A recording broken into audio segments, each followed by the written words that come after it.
कहवा से कलसायावै कहवा से पानी जियर कहवा से बुआयावै कलसा गोठावै जी।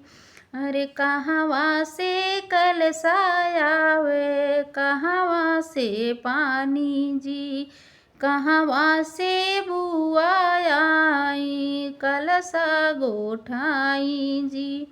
गोहर घर से कलसायावै गंगा जी से पानी जी। कोहर घर से कलसायावै गंगा जी से पानी जी। ससुरे से बुआयावै कलसा गोठाई जी। अरे ससुरे से बुआयावै कलसा गोठाई जी। दुआरा से उठे बाबा मड़ाए में ठाड़ जी।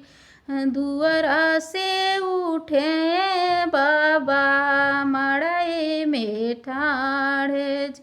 काउलबू मोरी बेटी कलसा गोठाई जी। अरे काउलेबू मोरी बेटी कलसा गोठाई जी।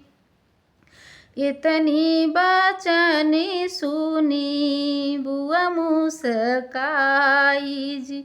अरे इतनी बचनी सुनी बुआ मुस्काई।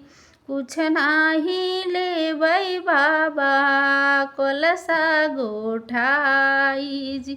कुछ नाही लेबै बाबा कलसा गोठाई जी। बनल रहे हरदम भैया भतीज जी। भरल रहे हरदम मड़वा हमार जी। अरे बनल रहे हरदम भैया भतीजा भरल रहे हरदम मड़वा हमार जी। दुआरा से उठे भैया मड़ाए में ठाड़ जी। काउलेबू मोरी बहिनी कलसा गोठाई जी। अरे दुआरा से उठे भैया मड़ाए में ठाड़ जी। काउलेबू मोरी बहिनी कलसा गोठाई जी। इतनी बचनी सुनी बुआ मुस्काई जी। कुछ नाही लेबै भैया कलसा गोठाई जी। बनल रहे हरदम भैया भतीजा जी। भरल रहे हरदम मड़वा हमार जी।